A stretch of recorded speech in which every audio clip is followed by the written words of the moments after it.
जय हिंद दोस्तों, यूपीएससी हिंदी में आप सभी का बहुत बहुत स्वागत है। और देखिए 12 जून को एग्ज़ाम को रिलेटेड कुछ महत्वपूर्ण जानकारियाँ है ना। और ससुरी आधी दुनिया इस बात पे परेशान है कि सर मेरा सीसेट में नंबर आ रहा है तो जीएस में नहीं आ रहा है, सर जीएस में आ रहा है तो सीसेट में नहीं आ रहा है। ये जो बैलेंस वाला काम है वो हो ही नहीं रहा है। और मतलब ये हंसी बस ज़बरदस्ती वाली हंसी है। लिटरली मैसेज देख देख के इसमें हम लोग 40 मैसेज आए हैं सुबह से, तो 40 में से 15 लोग करीब ये वाले हैं कि सर मेरा जीएस खूब अच्छा है, सीसेट नहीं हो रहा है, सीसेट में फेल हो रहे हैं। और 25 करीब ऐसे सर मेरा सीसेट तो आराम से निकल जा रहा है, कोई लोड नहीं हो रहा है, जीएस में नहीं बैलेंस हो रहा है। ठीक है, तो देखिए यार, एग्ज़ाम इज़ अबाउट बैलेंस है ना, इस बात को समझना है। मैं कुछ यहाँ पे बातें बता रहा हूँ, दोनों लोग चाहे वो सीसेट वाले हों चाहे आप जीएस वाले हों, दोनों में जो आपकी प्रॉब्लम हो रही हो, ठीक है, तो ये 4-5 बात ध्यान रखना है 12 जून को। तो आप थोड़ी सी, मतलब मैं वही कह रहा हूँ, मे भी इस वीडियो से आपके 2-4 नंबर आगे होंगे, पीछे तो नहीं होंगे यार, आगे ही होंगे। ठीक है, 2-4 नंबर। तो पहली बात जो है, देखो जो जीएस में खासतौर पे जो लोगों को प्रॉब्लम है, कभी भी ना दोस्तों आपका सिलेक्शन न आने वाले क्वेश्चन गलत करने से नहीं रुकेगा। ये बात ध्यान में रखिएगा, मैं सीरियसली बोल रहा हूँ। आपका सिलेक्शन तब रुकेगा जब आप आते वाले गलत कर दोगे। फॉर एग्जाम्पल क्वेश्चन पूछ रहा है कि राष्ट्रपति की महाभियोग की शक्तियाँ, ठीक है, कौन सा अनुच्छेद है, ऐसा ही क्वेश्चन यूपीपी से तो ऐसे सिंगल लाइनर क्वेश्चन पूछता है। ठीक है, ऑप्शन में दिया 53, 54, 61, 62, और आपको याद है कि यार 61 है, ठीक है, आपने पढ़ा हुआ है कि 61 है, लेकिन आप वहाँ पे कॉन्फिडेंस नहीं फील कर पा रहे, आपको लग रहा है नहीं यार गलत हो गया तो टिक करूँगा, गलत हो गया तो, है ना। अंदर से आवाज़ आ रही है कि भाई चिल्ला चिल्ला के कह रहा है अंदर से आवाज़ कि यार 61, आर्टिकल 61 सही आंसर है, और वहाँ पर आपने टिक नहीं किया। ठीक है, आप डर गए, अटेम्प्ट नहीं किए।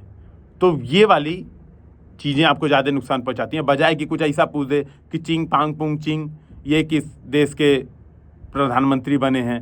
ठीक है, चाहे किसी मान लो कोई एक्ट्रेस की भैंसिया का क्या नाम है, ऐसा क्वेश्चन गलत हो जाएगा तो आपका सिलेक्शन नहीं रुकेगा। ध्यान में रखिएगा, सिलेक्शन आपका तभी रुकेगा, ठीक है, जो मैं कह रहा हूँ सिलेक्शन तभी रुकेगा जब आप ये बच्चों वाले क्वेश्चन जो आपको आते थे, जो आप साल भर पढ़े हो, स्टैटिक पोर्शन रिवीजन किए हो, आपको आती हैं चीज़ें, आप उसको गलत करते रहो।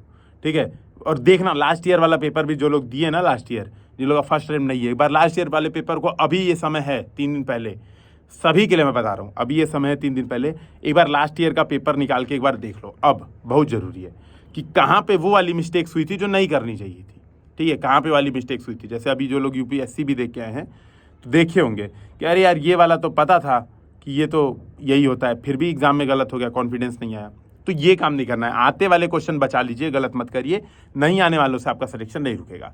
दूसरी बात जो मुझे बतानी है, प्री मेडिएटेड टिक नहीं करना है। ठीक है, तो जो दूसरा है प्री मेडिएटेड टिक नहीं करना है। जैसे मान लो क्वेश्चन पूछ रहा है, जैसे क्या होता है, 2 स्टेटमेंट मान लो दिया है, 2 स्टेटमेंट, ठीक है, स्टेटमेंट 1 स्टेटमेंट 2 दिया है, तो हमने स्टेटमेंट 1 पढ़ा, स्टेटमेंट 2 पढ़ा और सीधे टिक मार दिया कि हाँ दोनों स्टेटमेंट सही है।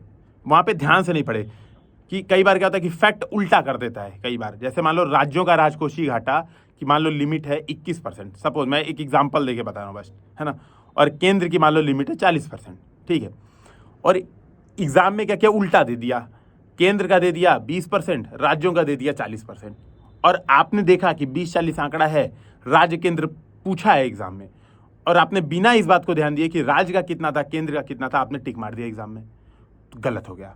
तो समझ रहे हैं मैं क्या कहना चाह रहा हूँ कि प्री मेडिटेड हमारे दिमाग में सेट है, पहले से सांचा सेट है कि यार ये लिखा है तो यही होगा, लिखा वही, हम क्वेश्चन नहीं पढ़ रहे हैं, पहले से सेट करके गए कि हाँ ये क्वेश्चन में वही दिया है। कभी देखना एक बार, थोड़ा सा सोचना पेपर देख कि ऐसी गलती होती कि नहीं। जैसे मैं बता रहा हूँ, अभी मैं 1-2 दिन पहले टेस्ट दे रहा था जब, तो क्या हुआ, हम लोग इसीलिए हमेशा प्रैक्टिस करते रहते हैं, आप लोग के सामने देखते हैं, आप लोग 3 बजे से पंचायत हम लोग करते रहते हैं, तो वहाँ पे भी तुक्का हम लोग वहाँ पे भी बैठ के लगाते हैं आपके सामने ही।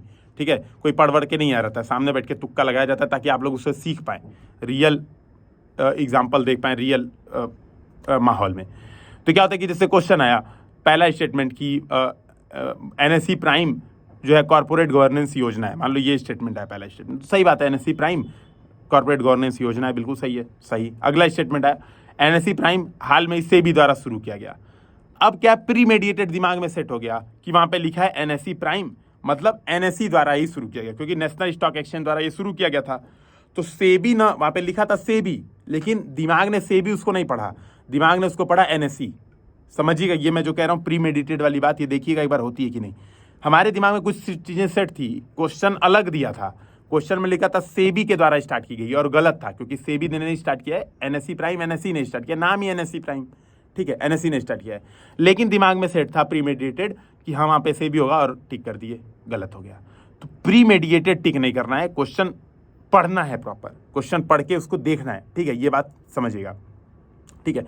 जो एक मिस्टेक और हम लोग करते हैं समानता, पेपर देख के ही हार्ट अटैक, वहीं रोने लगते हैं, इतना टफ आ गया पेपर, अरे बाप रे बाप अब मेरा क्या होगा।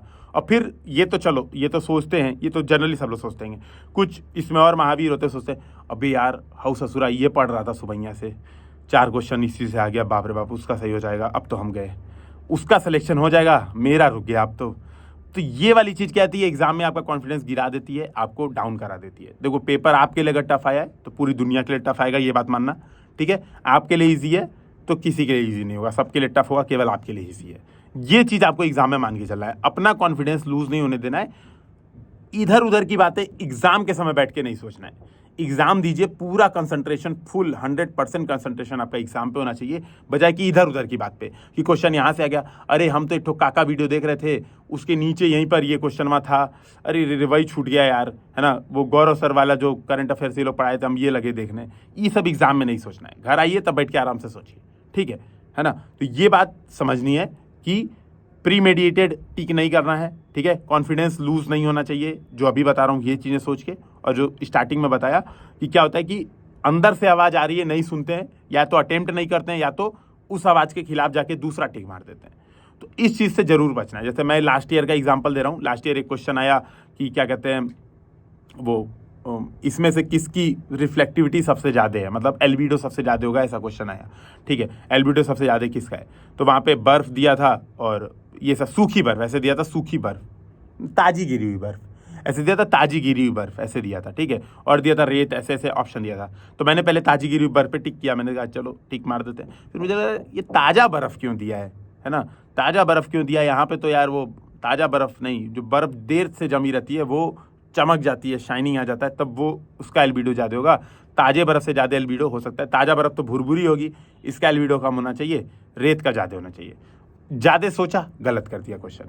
तो पहली बार में जो चीज़ दिमाग में आएगी वो टिक करना है, उस पर कोशिश कीजिए टिक करने की, ठीक है, उस पर कोशिश कीजिए टिक करने की, है ना। तो लास्ट टाइम में मे बी ये टिप्स आपके लिए कुछ हेल्पफुल होंगे। कोई प्रॉब्लम आएगी तो ज़रूर बताइएगा। सीसैट के रिकॉर्डिंग मैं बता रहा हूँ, अभी योगेंद्र सर ने प्रॉपर एक वीडियो ही बनाया कि कौन से क्वेश्चन अटेम्प्ट करके आराम से आप 66 नंबर ला सकते हैं, उस वीडियो को देखिएगा, ठीक है। कोई प्रॉब्लम आए तो अभी कांटेक्ट करिए आप, डिस्कशन ग्रुप है टेलीग्राम चैनल पे, वहाँ पे अपने मैसेज भेजिए, हम लोग उसको पक्का आपका सॉल्व करेंगे, ठीक है, क्योंकि अभी ये समय है संगठित होकर मुकाबला करने का, बजाय कि घबराने का।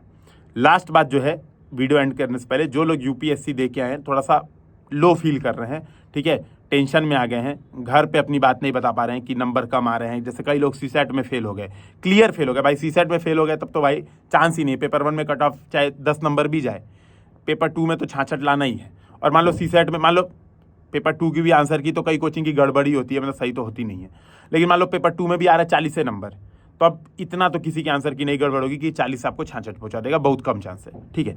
तो जिसका इतना गड़बड़ हो गया है, तो मेरे हिसाब से अभी घर पे बताइए भी मत, ठीक है, उनको मेरा ये सजेशन रहेगा, अभी घर पे बताना ही क्यों है कि मेरा रिजल्ट गड़बड़ हो रहा है। हो सकता है पीसीएस अच्छा हो जाए और पीसीएस में सेलेक्ट हो जाए तो घर वाले बराबर ही खुश होंगे। आईएएस पीसीएस में बहुत ज़्यादा अंतर नहीं घर वाले फील करते, चिंता मत कीजिए, ठीक है, तो बराबर ही खुश होंगे, चिंता मार के अभी उसको किनारे करिए, पीसीएस पे ध्यान दीजिए कि पीसीएस वाला ना बिगड़े सीसैट, ठीक है, तो इस पे फोकस कर लीजिए अभी, है ना। ये जो रोना धोना है, जो टेंशन है, वो लगी रहेगी, पूरी ज़िंदगी लगी रहेगी। जब आप आईएएस बन जाओगे तब आप देखोगे कि अरे आपके साथ वाला वो जो है सेक्रेटरी बन गया और आपको सेक्रेटरी नहीं बना रहे हैं, आपको बार बार ट्रांसफ़र किए जा रहे हैं, एक तो मस्त डीएम बन के बैठा आराम से व्लॉगिंग कर रहा है और एक वीडियो का 10-10 करोड़ व्यूज आ रहा है उसका, और कई करोड़ों तो ऐसे कमा रहा है, और आपको इधर उधर दौड़ा रहे हैं, आपको मंडी हाउस का चेयरमैन बना दिया, कुछ कम नहीं रहता है यहाँ पे। तो पंचायत पूरी ज़िंदगी लगी रहने वाली है, टेंशन पूरी ज़िंदगी रहने वाली है, ये बस एक अवसर है, ठीक है। तो इस अवसर में फेलियर पास होना लगा रहेगा, अपना मोटिवेशन मत खोइए, यूपी पीसीएस पहले दीजिए सही से, एक दिन फिर चिंतन मनन कीजिएगा और आगे का डिसाइड करिएगा। हम लोग आपके साथ रहेंगे। जय हिंद, जय भारत।